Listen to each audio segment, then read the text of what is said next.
Hi friends, welcome to my channel. నేను ధరణిని. ఈ ధరణి మీ అందరికీ మాత. తనే తన గర్భం నుండి అనేక మంది వీరపుత్రులకు జన్మనిచ్చింది. అనేక ఐతిహాసిక క్షణాలకు అంశగాను నిలిచింది. ఈ సమస్త లోకమే నా జీవితం. అలాగే ఈ సమస్త భూమి నా హృదయం. నా ప్రతిష్ట వల్లే నన్ను కొందరు భరతమాత అంటారు, మరికొందరు ధరిత్రిమాత అంటారు. నేను యుగయుగాలుగా నా హృదయంలో ఎన్నో కథలు, ఎన్నో గాథలు సమీకరించి ఉంచుకున్నాను. వాటిలోని ఒక గాథే ద్వాపర యుగపు పారివారిక యుద్ధానిది. అది కేవలం ఒక పరివారాన్నే కాదు, చెప్పాలంటే ఒక పూర్తి యుగాన్నే అంతం చేసేసింది. భారతం యొక్క మహాగాథ అయిన దీనిని మహాభారతం అని చెప్పడం జరిగింది. కర్మ ప్రధానమైన భూమి మీద ఈ గాథం శాశ్వతంగా అమరమైపోయింది. అందుచేతే ఈ గాథను మీ అందరికీ వినిపిస్తున్నాను. ఈ ధరణిలోని ప్రతి ఒక్క భాగము నాలోని ఒక అంగము. ఏ విధంగా మనుషుల జీవితం సుఖం అలాగే దుఃఖాల సంగమం అవుతుందో అదేవిధంగా నా జీవితం కూడా. ఎందుకంటే అటు హస్తినాపురంలో శోకం అలాగే సంకటం తాండవిస్తుందనగా, ఇటు నా భూమి మరో భాగంలో ఉత్సవాలు అలాగే హర్షపు తరంగాలు ఎగసిపడుతున్నాయి. కాశీ నరేషుని జ్యేష్ఠపుత్రిక తన ప్రేమ పారవస్యంలో నీలమై తన జీవితంలో సుఖాలను సంచరిస్తుంది. ఓ ప్రియ, మిమ్మలను ఆలస్యం చేయకుండా శీఘ్రమే మిమ్మలను కలవాలనుకుంటున్నాను. నేను మిమ్మల్ని అమితంగా ప్రేమిస్తున్నాను. అలాగే తమరి మదిగా భావిస్తున్నాను. తమ గురించి తప్ప మరొకరి గురించి ఆలోచించడం నా దృష్టిలో పాపంతో సమానం. నేను మరొకరిని మన మధ్యకు రానివ్వను. రాజు లేనప్పుడు ప్రజలు రక్షణ లేనివారవుతారు భీష్మ, తన తల్లి సత్యవతి అంటుంది. హస్తినాపురానికి తన నూతన రాజు వెంటనే కావలసి ఉంటుంది. భీష్మ అప్పుడు, మాత, తమ చింత నాకు అర్థమైంది. అయినా విచిత్రవీరుడు ఇంకా చిన్నవాడే. అతనింకా యోధుడు కాలేదు. మీరు హస్తినాపురం సింహాసనం అలాగే రాజును రక్షిస్తారని మాట ఇచ్చారు. అందుచేత విచిత్రవీరుడు కేవలం సింహాసనం అధిష్ఠిస్తాడు, కాని పాలన మీదవుతుంది. చిత్రంగతుడి అస్తమయంతో హస్తినాపురం సింహాసనం ఖాళీగా అయింది. అందుకే నాకు అనిపిస్తుంది హస్తినాపురానికి తన రాజు ఆవశ్యకత ఉంది అని. ఇక అందుచేతే విచిత్రవీరుణ్ణి హస్తినాపురం తర్వాత రాజుగా ప్రకటించడం జరుగుతుంది. ఈ పీఠం యొక్క బాధ్యత చాలా పెద్దది. నేను తయారుగానే ఉన్నాను, అయినా భయంగానూ అనిపిస్తుంది అని అంటాడు విచిత్రవీరుడు. అప్పుడు భీష్ముడు, రాజు భయం కూడా అతనికి ఒక శత్రువు అవుతుంది. నిన్ను చక్కదిద్దడానికి సదా నీతో పాటు నీ తాలునై నిలబడి ఉంటాను అని భీష్ముడు చెప్తాడు. విచిత్రవీరుడు తన సోదరునితో గడిపిన క్షణాలను గుర్తు తెచ్చుకుంటూ బాధపడుతూ ఉంటాడు. విచిత్రవీరుని దగ్గరికి భీష్ముడు వచ్చాక విచిత్రవీరుడు, ఈ రాజమకటం భారం అనిపిస్తుంది. ఎంత ఆలోచించినా అంత సులభం కాదు. అప్పుడు భీష్ముడు, ప్రతి ఒక్క మకటం భారమనే అనిపిస్తుంది.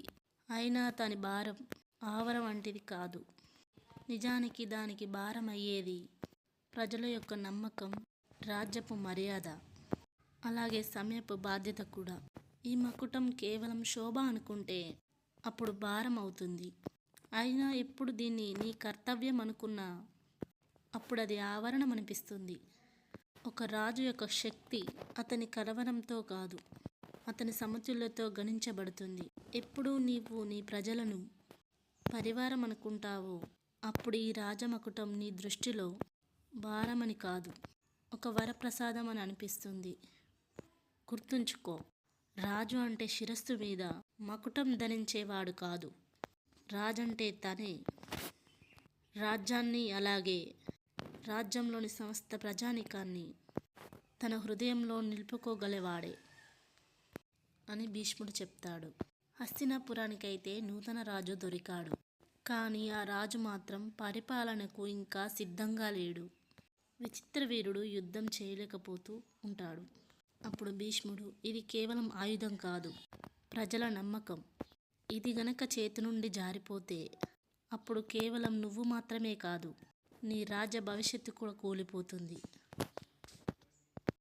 అప్పుడు విచిత్రవీరుడు, నేను ఎంతగా ప్రయత్నం చేస్తున్నా నేను విఫలమవుతూనే ఉన్నాను అని చెప్తాడు భీష్మునితో. అప్పుడు భీష్ముడు ఎలా చేయాలో చెప్తాడు. మొదట శ్వాసను బలంగా చేసుకో. యుద్ధాలు కేవలం కలవల కలుగులం గెలుచుకోలేవు. మనసు మరియు శరీర సమతుల్యం కూడా అవసరం. నువ్వు నేర్చుకోగలవు, ఎందుకంటే నువ్వు ఒక రాజువి. అయినా ఒక రాజు తన తప్పుల నుండి పారిపోడు, వాటి నుండి నేర్చుకుంటాడు అని విచిత్ర వీరునికి భీష్ముడు అన్నీ చెప్తాడు. ఇది ఇలా ఉండగా సత్యవతి దేవి, భీష్మ, విచిత్ర వీరుడికి మీరు విద్య అలాగే యుద్ధ కళ నేర్పుతున్నారు. అందుకు నాకు సంతోషమే. అయినా ఒక రాజ్యం కేవలం శస్త్రాల మీద కొనసాగదు. అర్థం చేసుకున్నాను రాజమాత. మీరు విచిత్ర వీరుణ్ణి వివాహం గురించి చింతిస్తున్నారు. వంశం ఎలా ముందుకు వెళ్తుంది? ఇలా విచిత్ర వీరుని సాహసానికి తగిన కన్య లేనప్పుడు తను హస్తినాపురం రక్షించగల రాజుగా అయితే ఉన్నాడు. కానీ వంశాన్ని ముందుకు తీసుకువెళ్ళే తండ్రిగా ఎప్పుడు అవుతాడు? ఈ ప్రశ్న నన్ను రాత్రింబవళ్ళు వేధిస్తుంది. అప్పుడు భీష్ముడు, మాత, మీకు నేను మాటిస్తున్నాను. నేను స్వయంగా విచిత్ర వీరుడి కోసం ఎలాంటి కన్యను వెతికి తీసుకొస్తానంటే ఆమె కేవలం వంశాన్ని ముందుకు తీసుకువెళ్ళడమే కాదు, చెప్పాలంటే హస్తినాపురానికి శోభ కాగలుగుతుంది. సత్యవతి, భీష్మ, సమయం సదా ఎవరి కోసం ప్రతీక్షించదు. నా భయమేమిటంటే ఒకవేళ ఆలస్యమవుతుందేమో అని. ఎప్పటి వారికైతే భీష్ముడు జీవించి ఉంటాడో హస్తినాపురాన్ని ఎవ్వరు కదిలించలేరు, సమయంతో సహా అని భీష్ముడు తమ తల్లి సత్యవతితో చెప్తాడు. ఈ సమయంలోనే కాశీరాజు తన 3 కూతుర్లను, తమ కూతుర్ల స్వయంవరాన్ని ప్రకటించాడు. ప్రతి పెద్ద రాజ్యానికి ఆహ్వానం పంపండి. మగధ, పాంచార, గాంధార అందరికీ. అయినా హస్తినాపురం, దాని పేరు కూడా ఎత్తద్దు. అయినా మహారాజా, అలా చెయ్యడం హస్తినాపురంతో శత్రుత్వం కొని తెచ్చుకోవడం సమానమవుతుంది. అలాగే హస్తినాపురంతో శత్రుత్వానికి అర్థం భీష్ముని ప్రకోపాన్ని ఎదిరించడం. అప్పుడు రాజు, భీష్ముడు అహహ అని నవ్వుతాడు. మర్చిపోయారా? హస్తినాపురం సభలో ఆ భీష్ముడు అందరి సమక్షంలో నన్ను ఎలా అవమానించాడో. ఈరోజు సమయం వచ్చింది ఆ అవమానానికి బదులు తీర్చుకునేందుకు. మహారాజా, శత్రువు మీద బదులు తీర్చుకోవడం ఒక వ్యక్తి కారణం కావచ్చు. హస్తినాపురం వంటి సశక్త రాజ్యంతో శత్రుత్వం, అది మన రాజ్యానికే వినాశనమని సమానం రుజువు అవుతుంది. గురూజీ చెప్పడంతో రాజు, నేను ఏం చెప్పానో అదే చేయండి అని చెప్తాడు. ఆ ఆహ్వానం హస్తినాపురం వెళ్ళకూడదు అని చెప్తాడు. కాశీ నరేశుడు తమ పుత్రికలకు స్వయంవరం ప్రకటించాడు, కానీ హస్తినాపురానికి ఆహ్వానం పంపలేదు అని తన సైన్యాధిపతి చెప్పగానే భీష్మునికి కోపం వస్తుంది. మాత, ఈ అవమానం నా గుండెల్లో అగ్నిగా మారి రగిలిపోతుంది. కాశీరాజు ఏమనుకుంటున్నాడు? హస్తినాపురం చేతులు ముడుచుకొని కూర్చుంటుందనా? లేదు, నేనే స్వయంగా వెళ్తాను. అక్కడి 3 కన్యల్ని నా రథం మీద ఎక్కించుకొని తీసుకువస్తాను. కుమార, అవమానాన్ని జవాబు కేవలం శస్త్రాలతోనే ఇస్తారా ఏంటి? నువ్వేమో గంగాపుత్రునివి. ప్రతిజ్ఞకి బందీవైన హస్తినాపురం నీ బలం మీద నిలబడి ఉంది. అలాంటి నువ్వు నీ కోపాన్ని తమాయించుకోలేవా? మాత, నా ప్రాణాలకు మించింది ధర్మంగా బతుకుతున్నాను. పైగా హస్తినాపుర గౌరవం నా ధర్మం. ఒకవేళ ఈరోజు నేను మౌనంగా ఉంటే అప్పుడు హస్తినాపుర వంశం, దాని భవిష్యత్తు 2 కళంకితమవుతాయి. పుత్ర, మీ సంకల్పం హస్తినాపురం పట్ల ఉంది. అయినా గుర్తుంచుకో, ఈ సమయంలో కేవలం మీరు హస్తినాపురం పుత్రుడే మాత్రమే కాదు, దాని వంశానికి రక్షకునివి కూడా. వెళ్ళాలనుకుంటే తిరిగి హస్తాలతో రావద్దు అని సత్యవతి చెప్తుంది. హస్తినాపురానికి కాబోయే రాణులు కావాలి అని సత్యవతి భీష్మునితో చెప్తుంది. ఇది ఇలా ఉండగా మిగతా రాజులను స్వయంవరానికి ఆహ్వానిస్తారు. భీష్ముడు బయలుదేరుతాడు.